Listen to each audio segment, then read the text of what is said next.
Thank you, Andrea. Thank you very much, and congratulations on the Global Empowerment Summit of 2021. Thank you for inviting me to share a little bit about managing difficult conversations. I'm very happy to do this. I have been teaching and also I'm now coaching in communications. So this is something that I enjoy doing. It's really something that I have been doing for the last more than 30 years. So let me begin. This is me. I'm at the University of Technology Mara in Malaysia, in Shalam. And I'm also a coach and mentor. For today's topic, I just want to outline briefly what I will be doing. I'll only be speaking for about half an hour because we do want to make this an interactive mini workshop.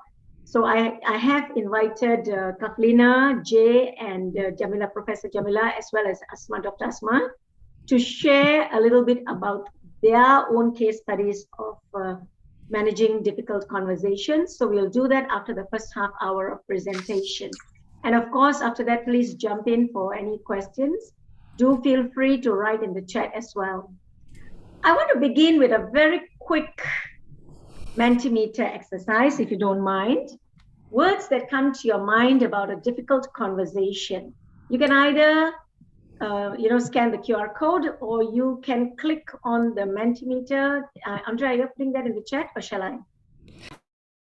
I will do that. Okay, thank you. So you can click on the website of the Mentimeter, or you can, if you have your own Mentimeter, you can put in the voting code. If you can just take 20 seconds, there are 2 slides. So the first one will be on state a word that describes a difficult conversation. You can do it 3 times. And the second one is, how do you feel after managing a difficult conversation? You can also do that 3 times. Mentimeter will allow you to put in 3 responses. Please go ahead and do that.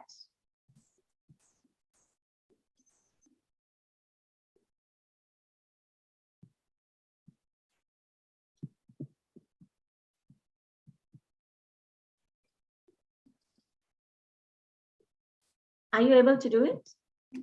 I don't see any response yet. It's okay, they are typing. So if you are ready, please show a thumbs up anywhere so that we can see that you are ready, or write yes or I'm done, so that we can see. Yes, at the minute they put in the responses, I can see the Mentimeter. You see Christian, Asma, Aziza, Jude, Kaflina, Kelly, Lorche, Manchit, Professor Jamila, Wisdom Sabrina. We have 1 thumbs up, so go on. I want more thumbs up here. Showing up in the comments if you are done. You just have to read the QR code, or you can also click on the link that I put in the comments and you have the code.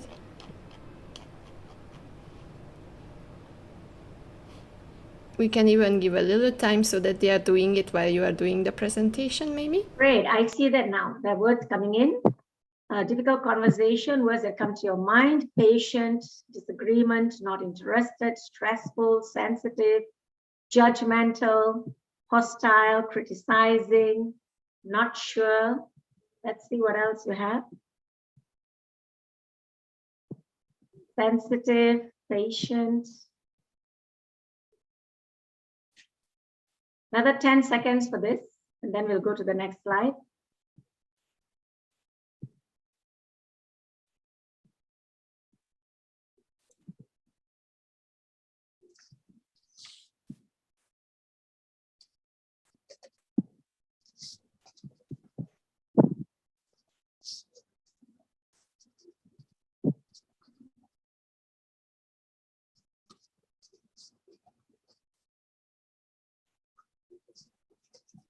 Okay, now I'm going to turn on the next slide. You can move to the next one. How do you feel after managing a difficult conversation? Pick one answer. Very satisfied, somewhat satisfied, unhappy, wish I'd done something else.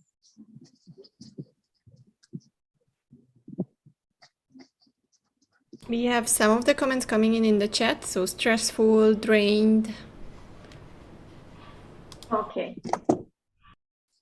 Not clicking in on the Mentimeter, that's fine. Unhappy. Kiran, I can't see the next slide. I've turned it on already. It's just in the Mentimeter. That is the same. I QR code. refreshed it twice. You're not able to see it? Nope, Okay, I'm just not put in able. the chat then. Very satisfied. What's the question? The question is, I'll go back. It's on the slide. The PowerPoint. Oh, how do you feel after managing a difficult conversation? Right. And the answers, number 1 is very satisfied. Number 2 is somewhat satisfied. Number 3 is unhappy. And number 4 is wish I had done something else. So if you cannot see the slide, you have to actually just go to the next slide. If you can't, it doesn't matter. Why don't you just... Yeah, we have a lot of answers like stressful, drained, unhappy, relieved, debatable. That I think was the one word. Now there are only 4 answers.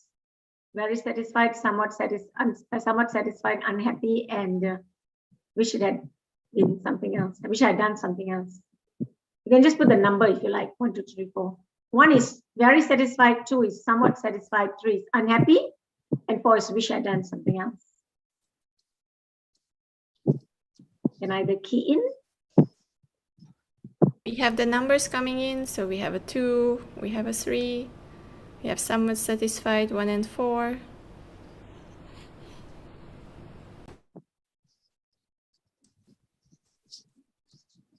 Right.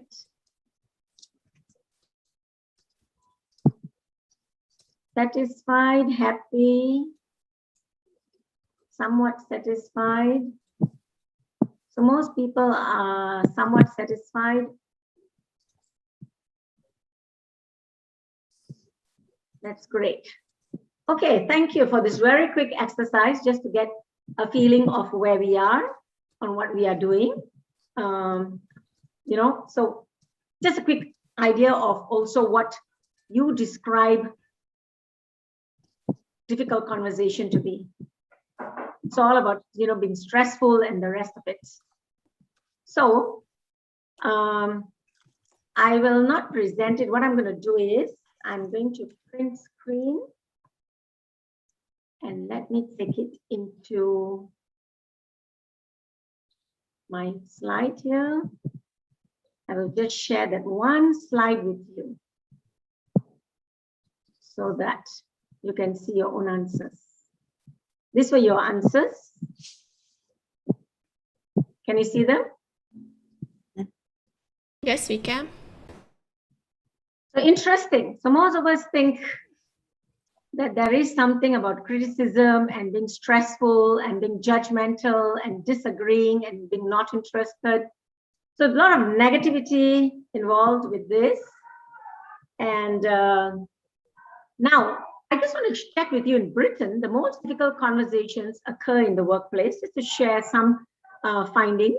You can see pay packets were 33%, inappropriate behavior is 31%, feedback on poor performance is 30%, promotions, sex, relationship breakups, family relationships, money. But you can see most of them actually occur in the workplace, but they don't necessarily have to be in the workplace. Now, I just want to share with you what Stone, Patton, and Heen, they've done some extensive research and come up with a very good, you know, an analysis of difficult conversation. And they suggested that there are actually 3 conversations going on in every difficult conversation. That is the logical part, which is where we are all dealing with the facts, what happened or what should have happened. And then there is the emotional part, listening for feelings and expressing the feelings, which is what we are also doing in difficult conversations. We get emotional. And finally, what this says about me, my identity. There's always our own centering involved. What am I doing? What am I putting in, you know, in this whole difficult conversation? So keeping this in mind, I'm going to go through the strategies for managing difficult conversation according to these 3 different conversations that go on within a difficult conversation. So if I look at the strategies, the first one is when we want to navigate is about listening. We do need to listen. And what is our attitude towards the conversation influencing our perception of it? We need to flip a listening switch.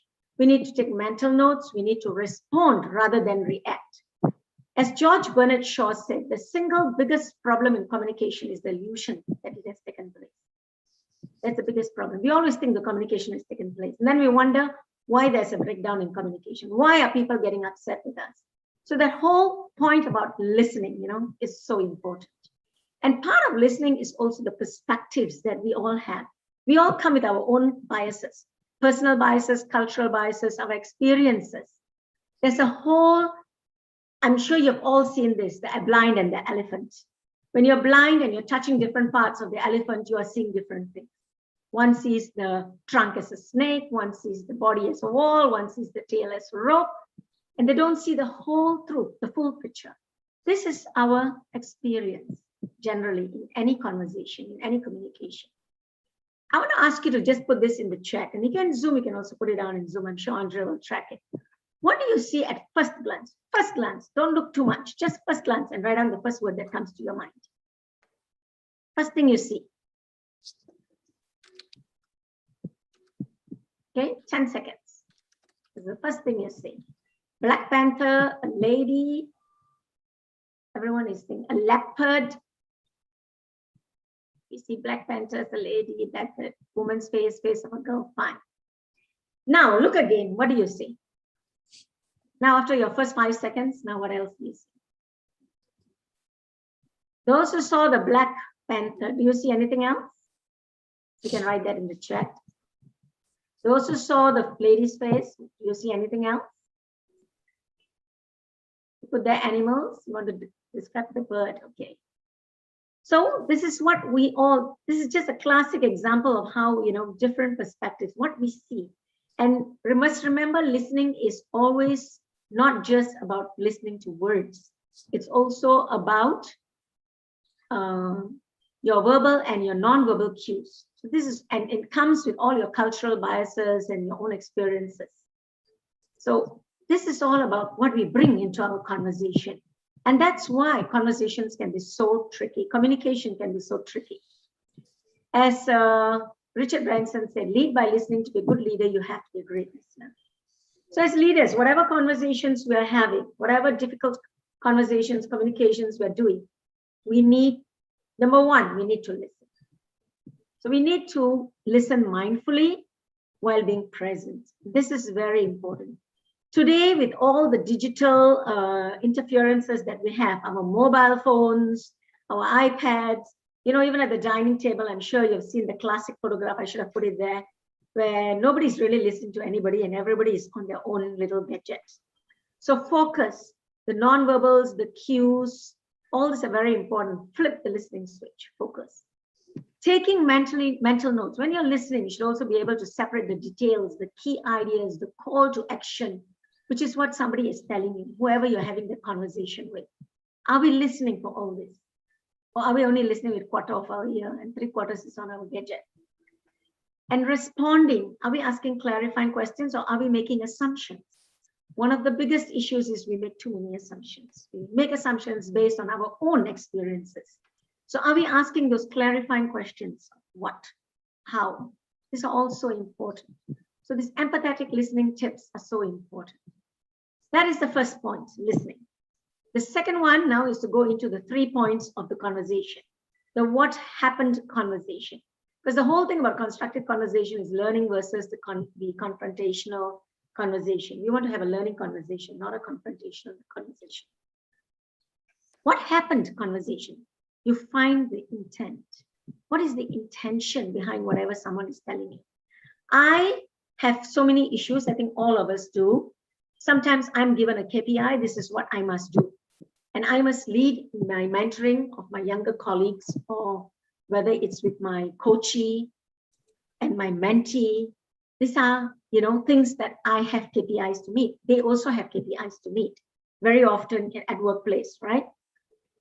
And sometimes they may not be happy with the way we communicate with them or what we are demanding of them, or they don't see the necessity to fulfill what you think needs to be done in every organization.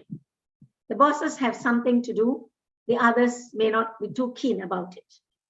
So finding intention, what was said, the impact, the assumptions, avoiding judgment and blame. These are things we need to be always conscious about. What is the intention of why that person is saying this to me? And if we focus on the intention instead of getting defensive, sometimes we can empathize, stand in their shoes to also understand where they're coming from. So this is what happened in the conversation. Why did it go wrong? Why did something go wrong? If somebody is upset with me because I'm upset with them because they didn't do what they were supposed to do at work, this is what would happen. So why did they not do it? Maybe there was a reason and I didn't find out. Are they purposely going against me and my orders? Or is it because there were other reasons and they plan to do it later? There are other reasons. Or maybe they wanted to do it in a different way from what I wanted. So what is the impact on me, on my organization? We need to think about it. The intention, is it really negative? Or is it something that just takes a little bit more time? What assumptions am I making or what we are making when we are having a conversation with somebody and it's turning difficult? The most important thing is we have to avoid judgment. We have to avoid blame. We cannot get defensive. We need to listen past the accusation for the feelings being expressed. Often, emotions come in, which is the second part of the conversation. And that feelings, if they're reluctant or they say can't be bothered, there's a lot of emotions going on. We get defensive, they get defensive, and then the whole communication breaks down. We don't want that. So the third thing is on feelings conversation.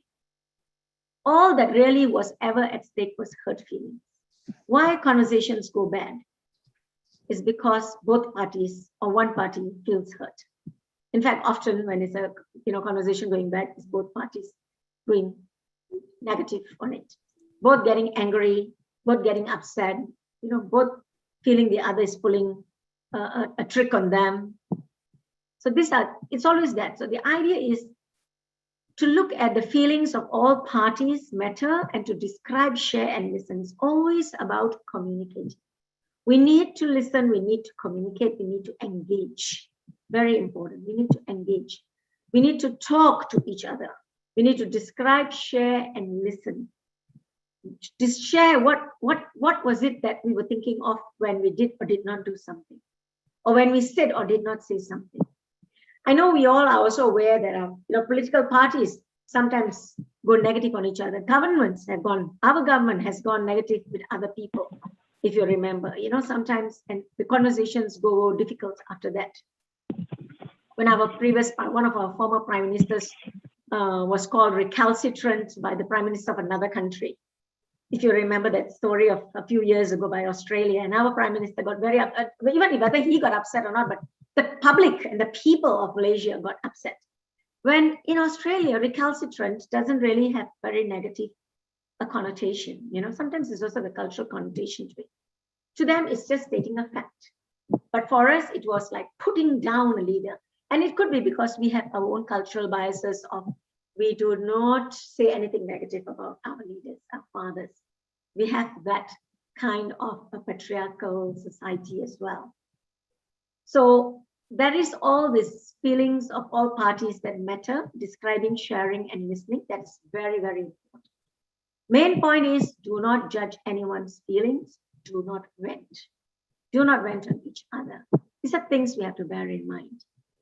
And the fourth one, which is identity conversation. So we have listened, what happened, conversation, feelings, and identity conversation under the constructive conversation, a bigger group of discussion. Identity is our own. We need to learn to admit our own weaknesses, the truth about ourselves. My mother always said, with one hand, there is no noise. You need two hands for any sound. So it takes two hands to clap. We cannot always think the other person is the only one that is at fault. There is something perhaps we also did or said that upset the other person. So it's important. This is the identity, the one that we have to center. We need to know how to look at ourselves as well. We need to think maybe it need not be that we were at fault. We are not going to blame on, we're not putting the blame on, we stop blaming, we do not talk about fault. We look at the issue. Could it be that we did not in the first place address the issue in the best manner? That could be our weakness. Simple as that. And that's your 2 hands to clap. So and the other point, the third point within this is to let go of the control of another person's response. Sometimes we tend to be focusing on persuading the other person. We need to let go of the control. We cannot control another person's response. We can only advise or ask what we need, but how they react is up to them. We do not control it, and we shouldn't try to control it. We shouldn't try to manipulate it. We shouldn't try to persuade it. So I'm just recapping it here a little bit. So, we have to talk.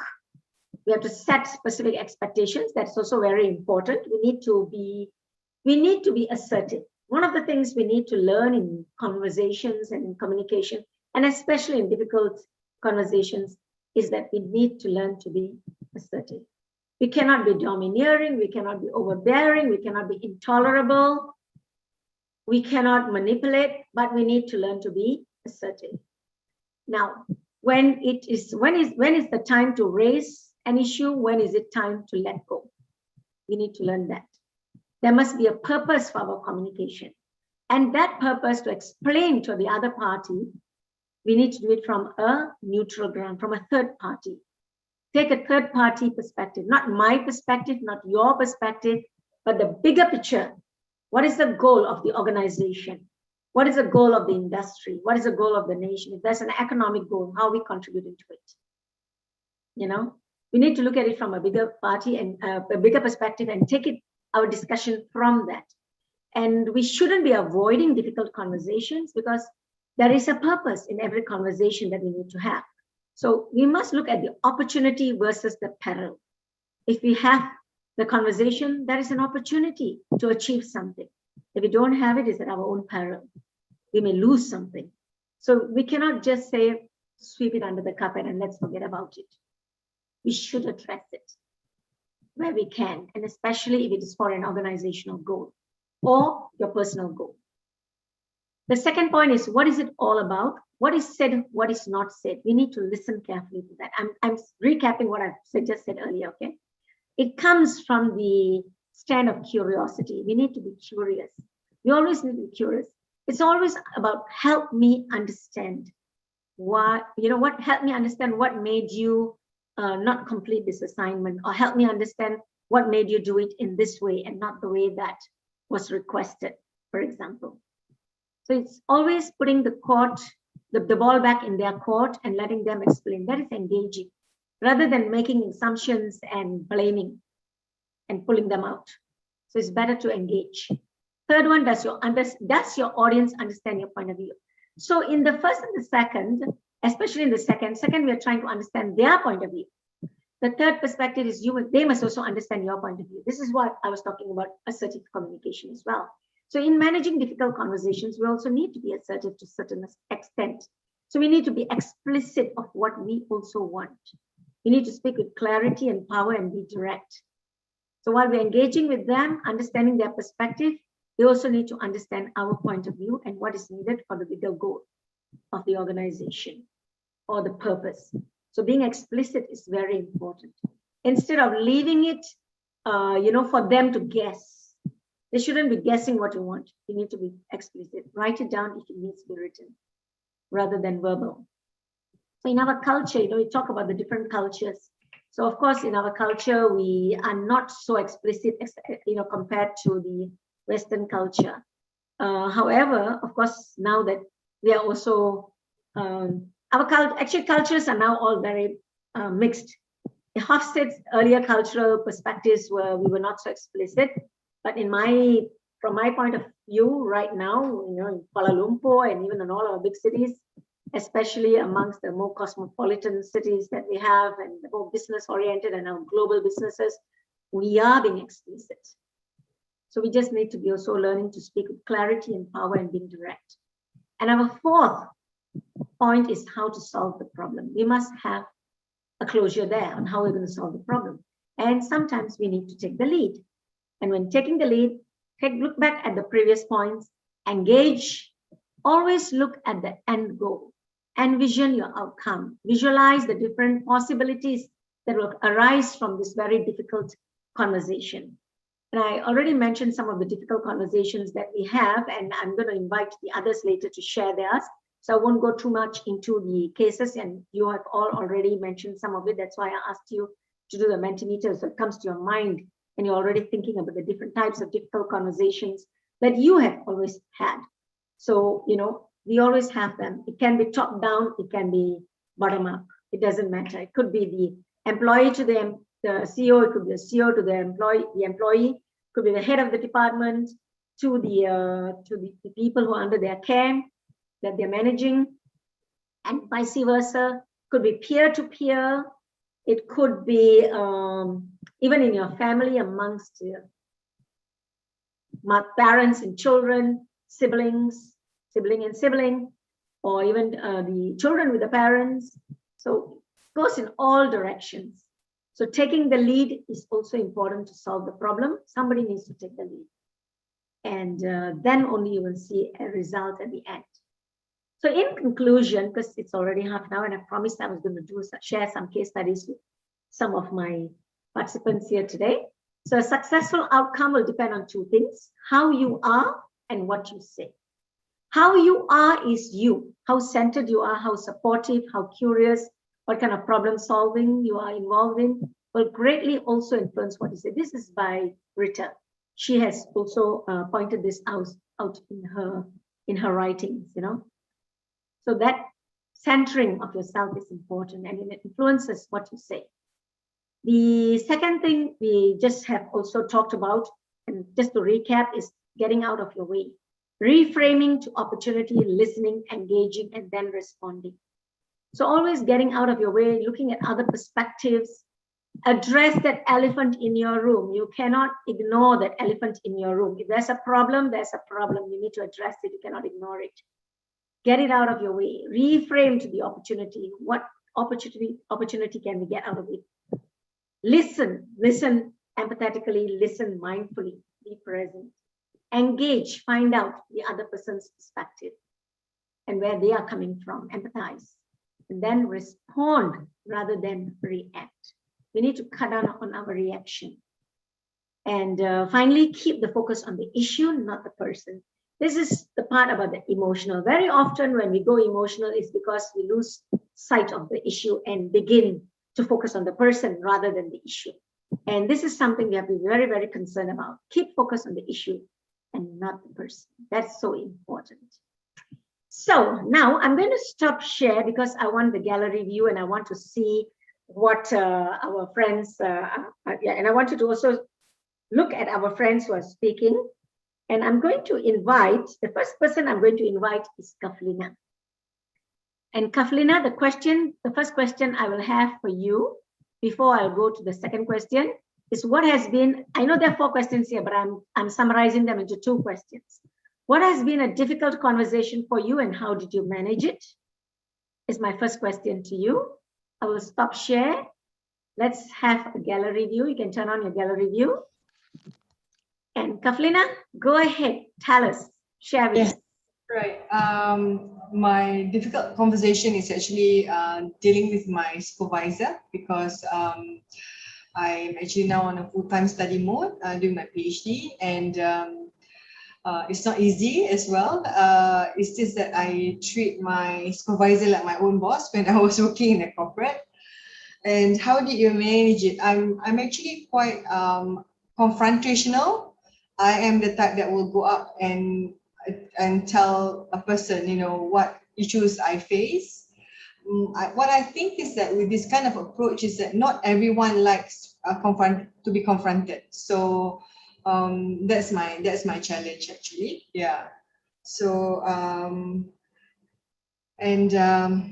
I couldn't get the answer that I wanted, but I was a bit relieved that actually I have voiced out how I felt about the situation.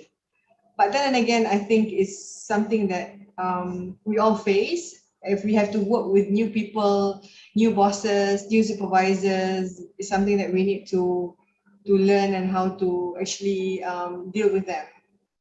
So that's my answer, Prof. Kiran. All right. And what were your you already mentioned how did you know, because you mentioned you had that difficult conversation with your supervisor and you said that you had your feelings about it. Upon reflection, what would you have done differently, Kaflina? I wouldn't do it any differently, because I think the only way if there is difficult conversation is just to just go through it, you know. Otherwise you'll be worried, you know, for procrastinating. You'll be you'll be wanting to, you have all these questions in your head.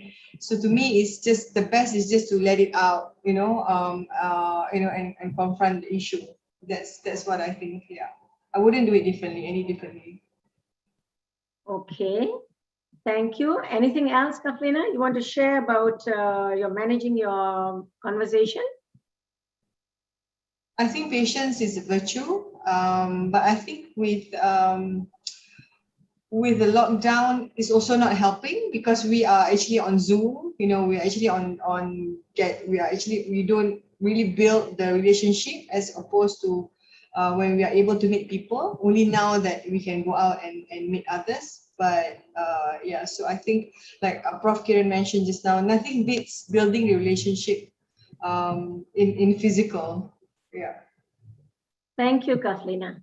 Thank you. Thank you. I'll come back to you again later.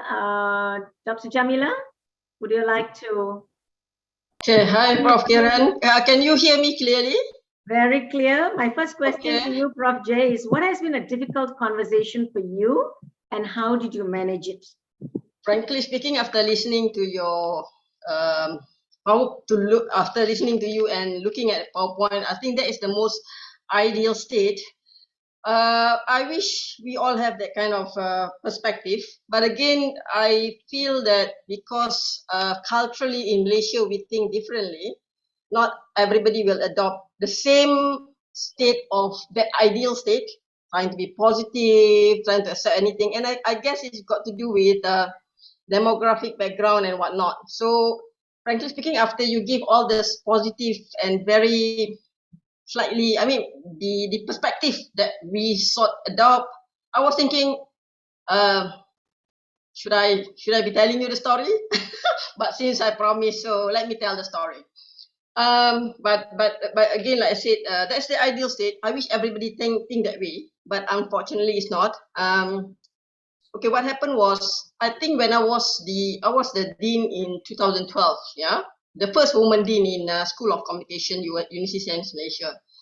Previously, I was a chairperson. You know, I was the head of program as well in UiTM. When you are head of program, when you're chairperson, when you're timbalan dekan, you can sit for any position, but don't be the leader. The minute you jump into the higher post, that is where the attack come in. You can be very hardworking. Okay, the problem with me is that I realized, I think it's my nature. I think Prof. Kiran, you know my nature. I am a very serious person, very workaholic. I'm punctual, so I tend to be pushy. Pushy meaning push for time, because I feel that we are all paid. We need to work. Yeah, I guess I am less. You are obviously more understanding. You was my former lecturer as well before. I keep you as my gurus. I think highly of you. I think your conversation to others are more friendly than I am.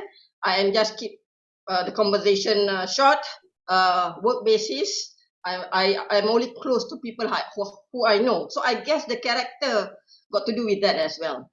So but unfortunately for me, I guess that's not the culture in the school. So it's not that I'm not trying to speak, I'm not trying to communicate, but that's not the culture. How do you change the culture of government servants who are laid back?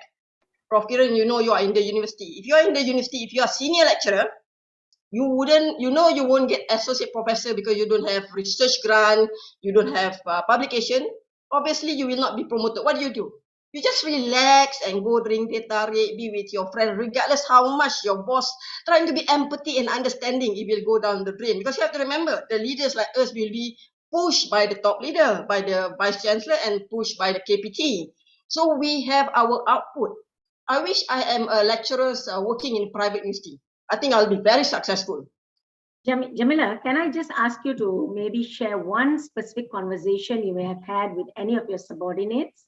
And Okay, that's why it's lead. No, that's why it's lead. Because I'm saying that if I'm not the leader, then you don't have to see that much, you don't have to give instruction. So it breaks when you are a leader and you tend to build up a KPI score, and where you have to determine what is the output for your school. And of course, I want to do the best. And that is where it breaks the relationship. When I was the deputy dean, chairperson, it was okay. So that's what I'm trying to say. So the more, when you became a leader, you have more responsible to be answerable to your boss. And that is where your conversation getting sour. Whenever you see your people in your colleague, for example, those days when you are deputy dean, you walk to the boss dean, people will just see you with the eyes, they thought pity you, you must get extra work. But now, when they look at me, for example, at the time, so they feel like, okay, I must looking for something for them. So the conversation doesn't go that well, not as well as the ideal state that you mentioned just now. So if you want me to stop there, then I will stop there first. What would be your feelings? Any of this conversation? Let's think of one specific example of conversation that you have had. Never mind, you don't have to share the conversation, but think about one, reflect on one. After that conversation with this one person, what were your feelings? And what do you think you would have done differently? One person, okay, when it involves lecturer, it's always the KPI, the SKT. What is your final evaluation? So it's always turned sour because those who are not doing work always try to say they do this, they do that. But actually, the fact that you have to have I have to have the numbers, because scorecards meaning I have to calculate your publication, whether your publication is indexed, whether you do your grant, whether you obtain your grant national level or school level. So of course it will turn sour because the other party will obviously want to defend themselves. So it's difficult and it's restless situation. And frankly speaking, Prof. Kiran, I wouldn't want to change myself. I want to change the system. If you ask me what do I want to change, I know what to change, seriously. You know what I plan to change? Because this will go to the end of the question. I want to change the system. Number one, at the time when I was a dean, I do not get a very supportive and forward-looking VC. The current VC, our current VC is from UM. Mm-hmm. Jay, can I just stop you here for 1 minute? Okay. It's because I think for today, we are focusing on conversation. Okay. So the system, of course, is the biggest system. Thank you for sharing so much on that. But for your conversation, is there anything when you communicate with somebody that you would want to change the way you communicate?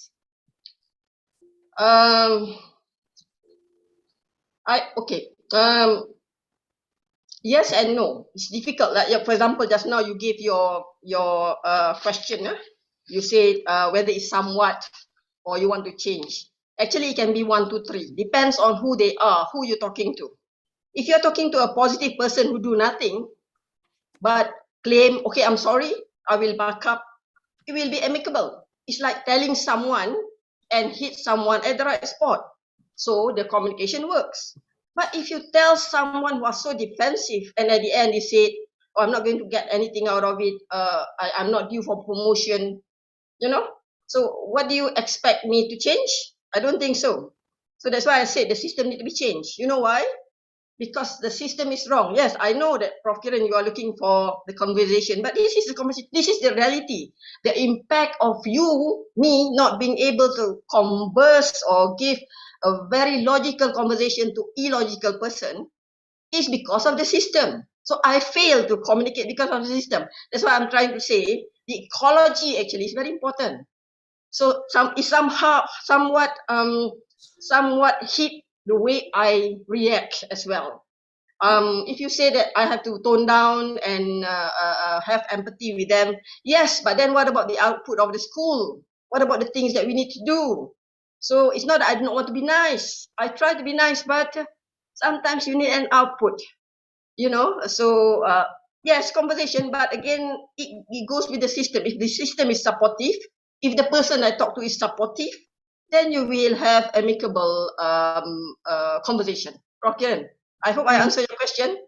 Yes, thank you so much. I see Jack smiling away. Jack, hold on. I'll ask you to also put in your points of view later. I would like to now invite.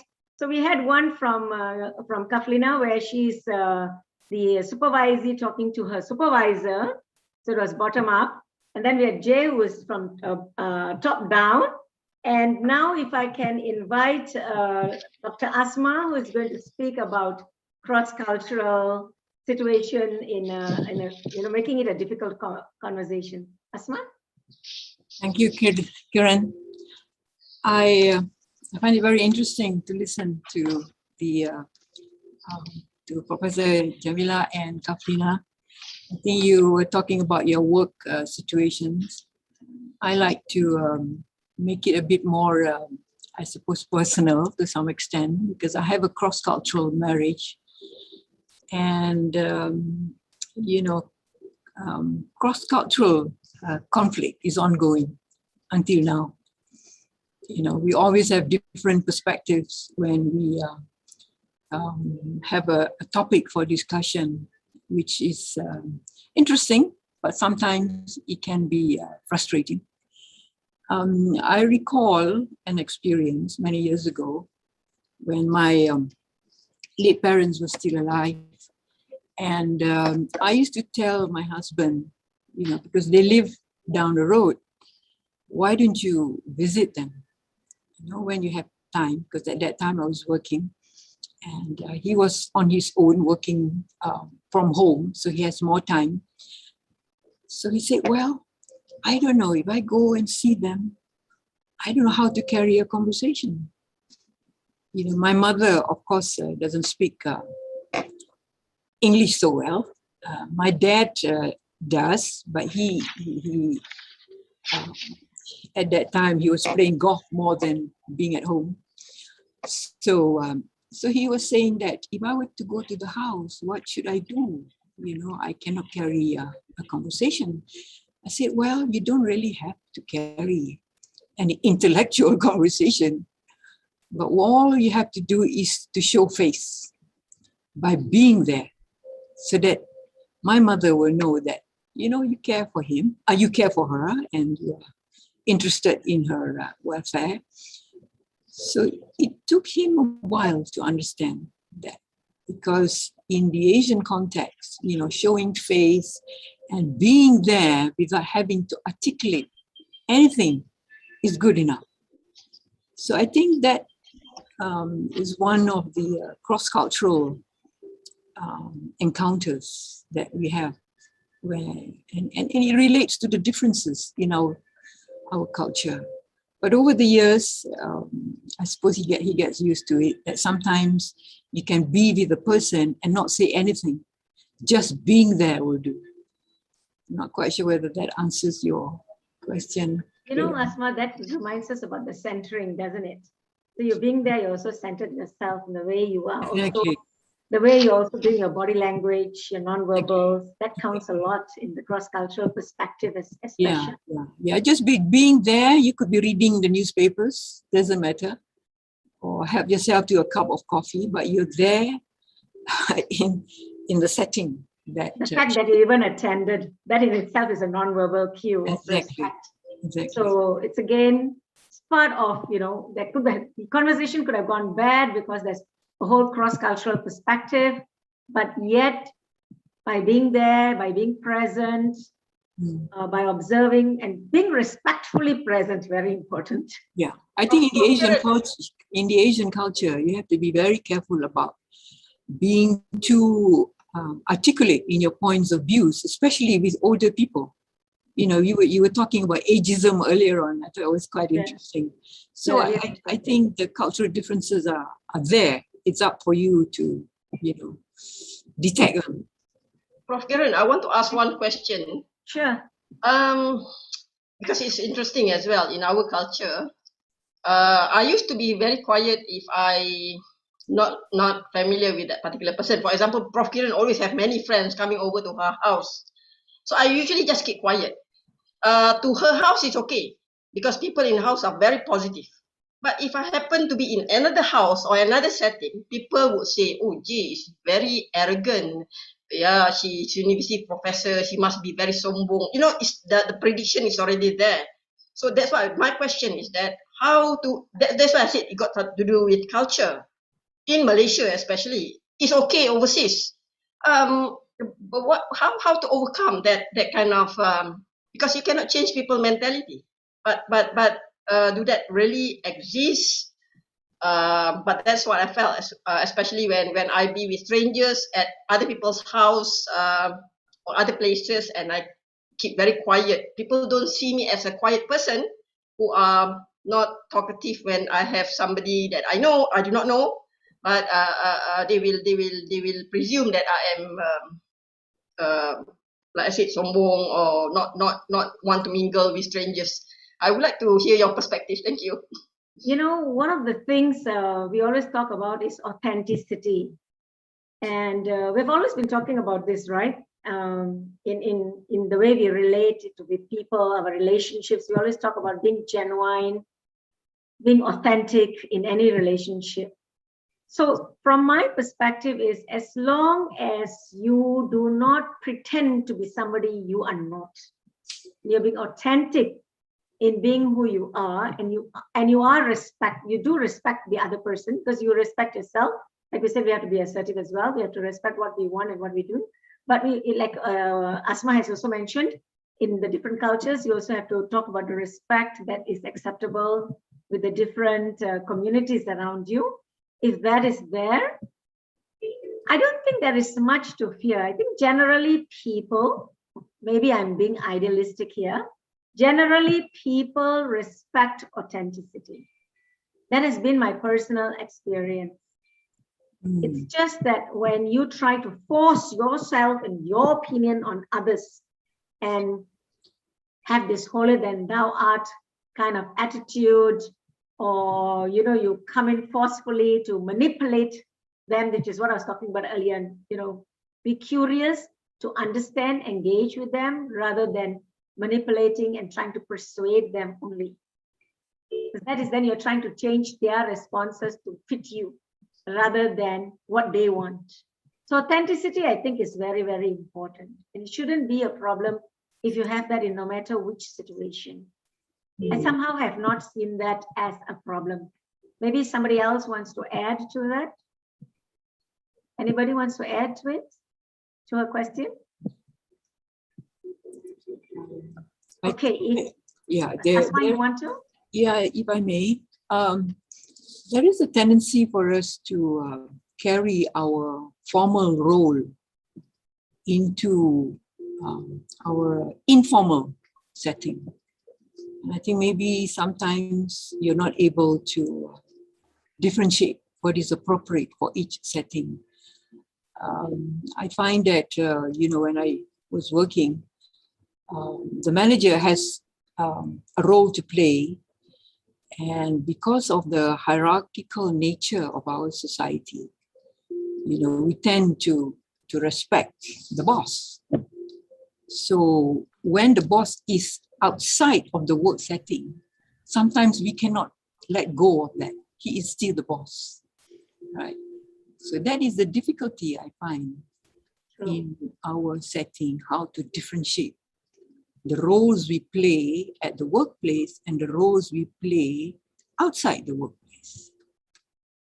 So and very true with our cultural, whole cultural scenario here. Thank you, Asma.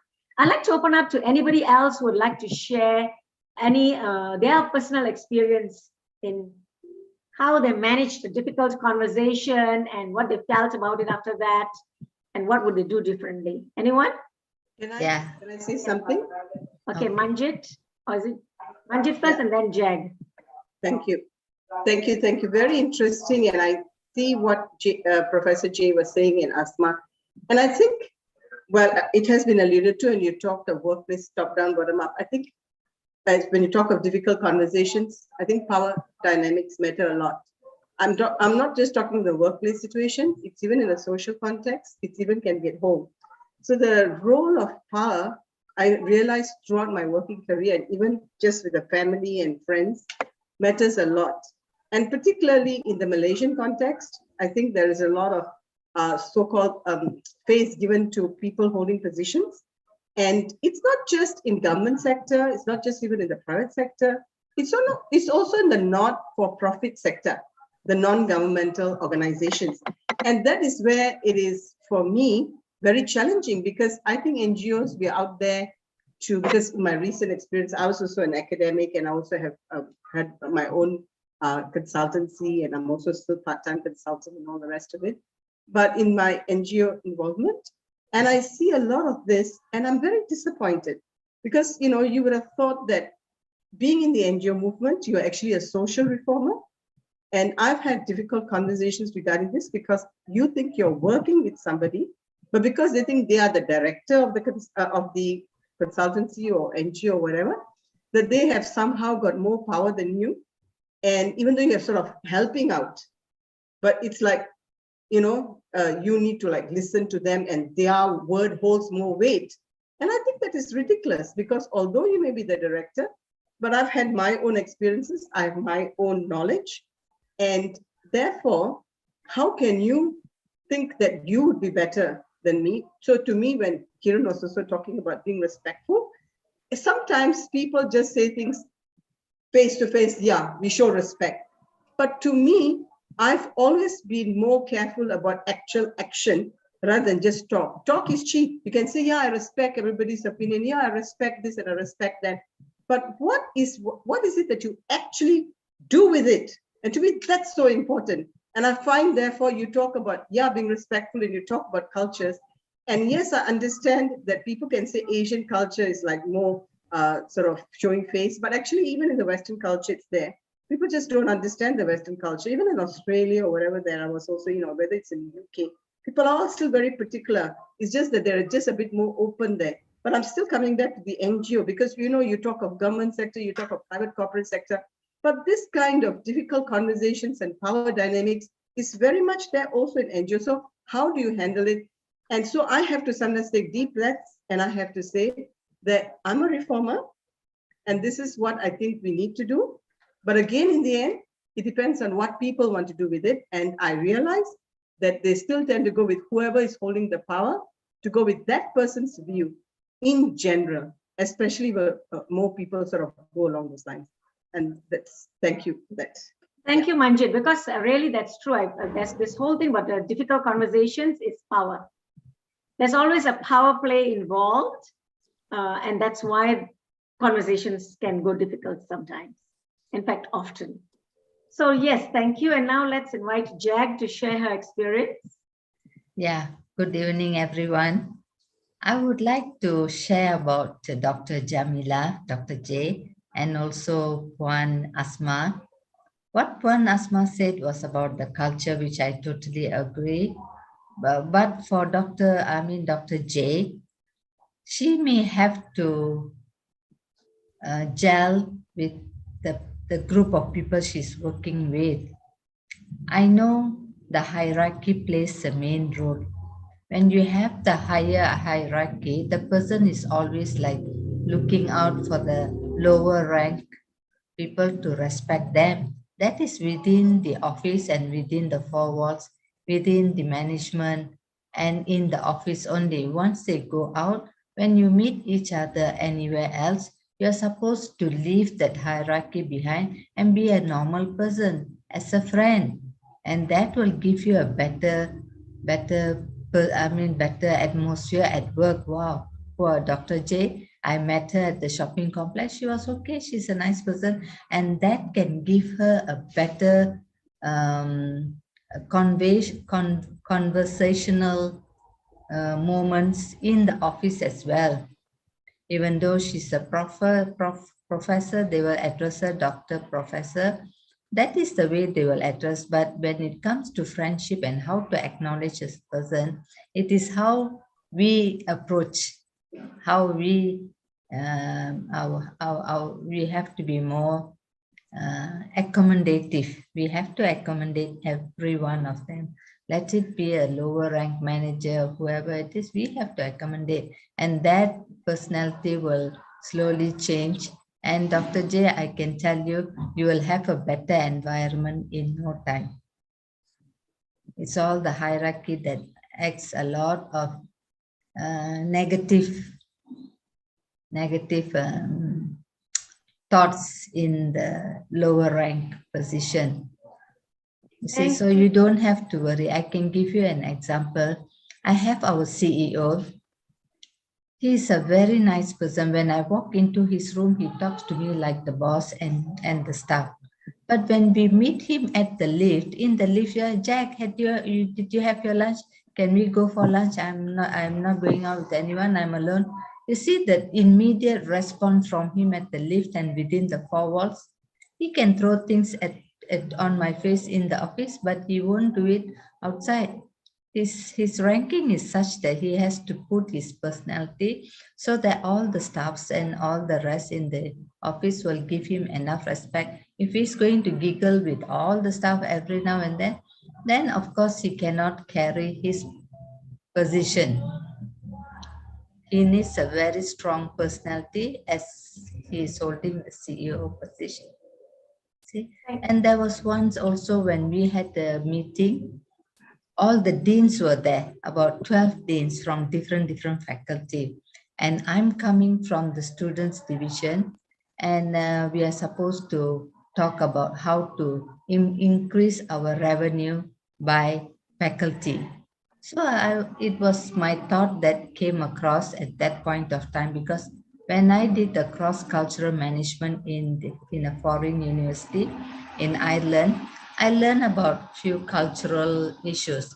So then I suggested, why not we will allow the individual faculty to generate the income. That means we hold the deans responsible to say that, okay, your faculty will give you this amount of budget. You have to come up with a good proposal and generate your income. So these responsibilities are given individually, not by the top person who has to take in charge of all the 12 faculty. Is there anything wrong? Why not give a try? You have been working on the earlier proposal which is not generating income. So why not give a choice or give an option to change? Throw it to the deans, ask them to generate the income. Then you know who is doing well, who is not doing well. If anyone is not buying this proposal, that's okay. We'll get somebody to replace the position. And that should work well. And this idea was not, we did not work with anyone, because I was the only one against the 10, 12 deans. And I'm not one of them. I'm not even in the faculty. Therefore, my idea was not favorable. After the meeting, when we all stepped out from the room, 3 of the deans, they said, Jack, you gave a very good proposal, but nobody is in favor. What to do now? You see, the ideas are good, but whether they will take my idea, because I'm not the dean, neither the professor, whatever position, I'm not in the position, but my ideas were good. That idea was bought over by few other deans, which I felt, okay, never mind, my ideas are still there. It's just that I cannot execute without the 10 of them coming into the option. So later, the top dean, he himself came and spoke to me. He said, Jack, from where you got this idea? How you came about this? And I said, this is applied in one of the universities abroad. And I like the teaching system. Just now, Dr. Jay was telling about the teaching system. The teaching system is so simplified, so good, so easy to understand. They had about 50 students in a classroom. We are already over time now, Jack. Oh, okay. I'm sorry. You can wrap up in 10 seconds. Yeah, okay. I'm sorry. I think that's my suggestion about, Thank you Dr. so much. Prof. Kiran, I just want to, I'm not trying to, I'm just trying to make Jack understand. When I said that the instruction was given to lecturers who have PhD, so there's nobody is superior. In university, everybody have PhD. That's why it's difficult to handle them. Like they are just like the deans. So it's different. About the subordinate, the clerks and whatnot, I work well with them. But I'm talking about to move the lecturers themselves. So just to get you to understand. Okay. Sure. Thank All right, you. Prof. Kiran, go ahead. Thank you. So just to wrap Thank up you. there, thank you so much for all your valuable input. I thank all of you, Kaflina, Asma, Jamila, Jag, and Manjit. Thank you so much. And even the others for listening in and for giving their comments. Thanks. But just to wrap up again, a successful outcome will depend on the two things. How are you and what you say? So that will influence very much how we manage our difficult conversations. And also to remember that some of you were saying, how do we do this? How do we do that? You know, this whole easy way of, not easy way, but this whole tip of getting out of your way, reframing, looking for opportunities, listening, engaging, responding versus reacting is something we can still keep in mind, keeping the focus on the issue, not the person. And of course, all this comes also with that whole cultural context. And, you know, all conversation, all communication occurs within a specific socio-political, economic environment. So yes, our difficult conversations also occur within that environment, and we have to adjust accordingly. I also put in the point that power play is there and we need to know how to manage it. So if we are well-centered ourselves, we know where we are, then as long as we remember about the empathy and listening and all the different forms of conversation, I think we will have a more productive way of managing difficult conversations. And if you want to know more, please, if you want to have, you have more questions and you would like to contact me, you may do so through LinkedIn. Please go ahead, send your request to friend me. I'll be very happy to do so. And let's continue our conversation that way. So now I'd like to pass the floor back to Andrea, because we did have until 6 o'clock. I think we are 4 minutes over. But thank you very much for that very interesting conversation, very interesting input. Thank you very much. Thank you for all of you. Thank you, Asma, Khalif, Manjit, Jag, Sabrina, Krishan, Kelly, Jaylee, Kang, Fong, Luang. Sorry for my language, and Professor Dr. Jamila and Kiranjis. I really enjoyed the conversation and all the different perspectives, and I hope you had a beautiful 1 hour with us. And if you would like to rewatch, please go ahead and go to the YouTube channel, and it will stay up until the end of the year, because we are running a contest for the most active participant until the 31st of December. So you can still play, rewatch, and give your feedbacks through an application until the end of the year. And you can digest the 6 weeks, the more than 300 live sessions, and all the different panel discussions, workshops, and interviews that we did with all the experts. And thank you very much, Kiran, for putting together this beautiful discussion and moderating it, and also the presentation was beautiful. So thank you very much. And last but not least, anyone would like to give some feedback from the room who is participating? Sabrina, Kelly, Krishan, Jadli. If you have some reflections for Kiran, then please do so.